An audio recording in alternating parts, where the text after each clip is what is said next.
Inikah yang namanya kekasih, orangnya aku, hai selemput sutra.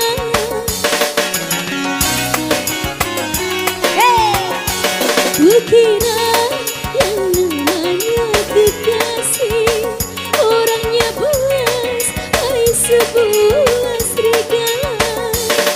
Tetapi puasnya tidak menyakitkan, malah sebaliknya puas menyenangkan.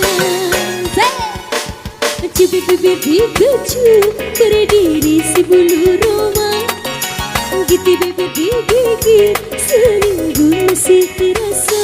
Begini kira